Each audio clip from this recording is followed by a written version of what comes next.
YouTube.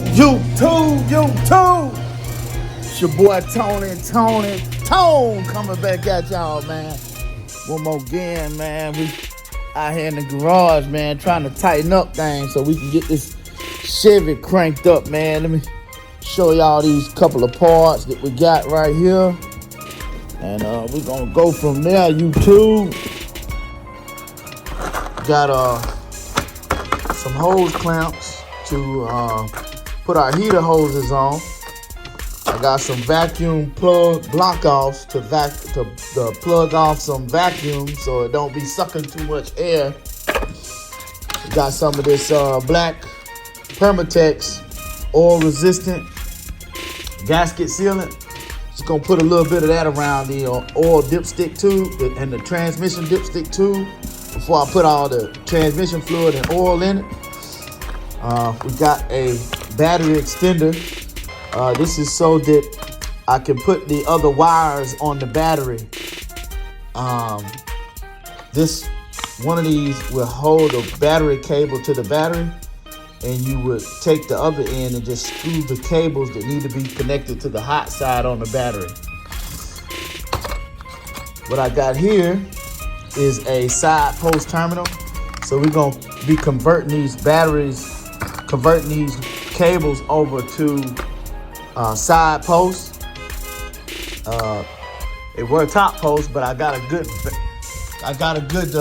gel battery, and it's side post. So we're gonna be cutting this off and putting on the side post battery, the side post terminal. I'm sorry.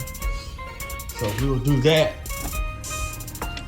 Then also we got some coolant. We got the orange coolant for the General Motor vehicles. This is GM recommended. Just want to make sure we're cooling like we are supposed to. And then we got some 10W30 VR1 racing oil. This oil has high zinc in it, as you can see. Let me flip it around so you can see. So this is the oil that we're gonna run in this LS3 engine. The engine builder recommended that, so this is why I'm going with that. And we're just gonna go from there, man. We're gonna cross T's and dot I's today. That way we can try to get a crank on this guy. I got a fully charged gel battery, and we're gonna run through it, YouTube. So hopefully we'll be wrapping up today before we crank. So we'll be back in a minute, YouTube. All right, YouTube, first thing first, we're gonna get this bottom radiator hose installed. Got the flexible ones, so I kind of already bent it and cut it to where I need it to be. Move these heater hoses out the way real quick. So this is how it goes right here, like that. Y'all see that? Boom, boom, boom, boom. So I've already bent it and cut it to the direction it needs to go. So we'll go from there. So I'm gonna get this installed, and I'll be back with y'all. All right, YouTube. As y'all can see, man, I got that bottom radiator hose on. It's all nice and tight. Hopefully it don't need tightening up a little bit to prevent it from leaking. But I got it on there. Bottom radiator hose, there go the top radiator hose. So we'll go from there, man. Next. I think I'm gonna get these heater hoses, cut the length and clamp down. So let's go from there. All right, we'll be back in a minute. All right, YouTube. I got the heater hoses ran. Y'all see the heater hoses right there. So got that all nice and tight. So next, I think I'm gonna go and do the battery terminals. So we'll go from there, YouTube. We'll be back later. YouTube. Got the battery terminal the side post battery terminal on there. Y'all know y'all can see it. I cut the old one off. It was a top post. Just put this side post terminal on it. You can see it pretty good. There it is. Close the bolt right there and right there. Just cut the piece off and stick it in. Tighten up the 2 bolts. And then I also put this extender on. That way you can see all the additional connections. I got hot wires from the computer. I got a hot wire from the factory fuse harness. And then I also got a hot wire from the fans, from the electronic cooling fans over here. All that gotta go on there. So just wanted to show y'all that. And then what I also did is I used the ground wire that was in the car. It was also a side post battery terminal. And I just connected my ground to the header bolt right there. I'm also gonna run another ground from the engine to the frame, which I think I really don't need to do because I got solid engine mounts.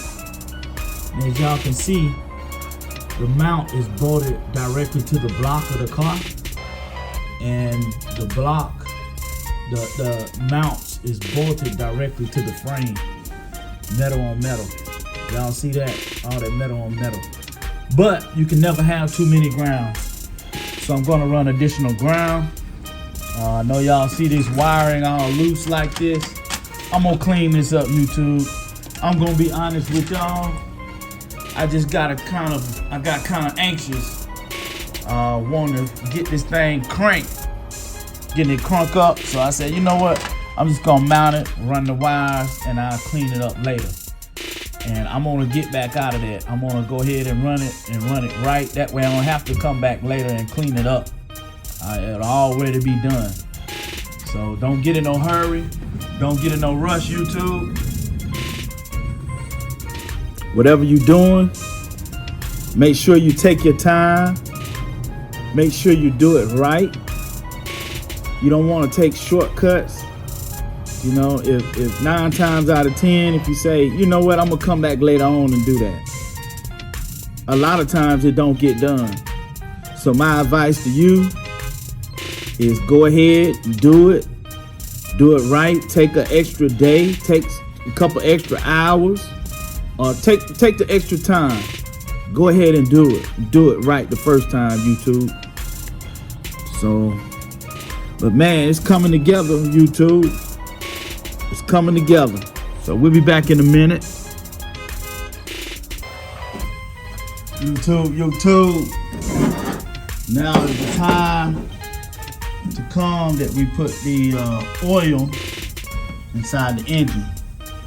So my tripod just broke on me. As y'all can see, man, it just broke. So I'm gonna try to set the phone up so y'all can see.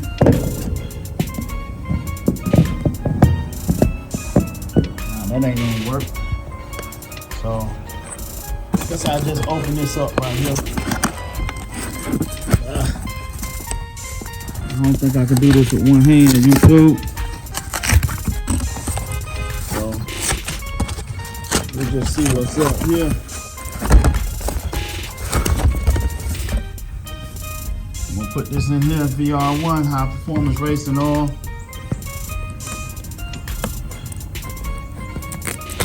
Put 6 quarts in it.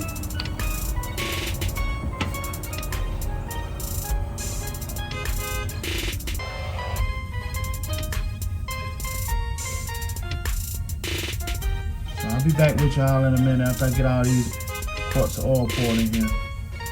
All right, later.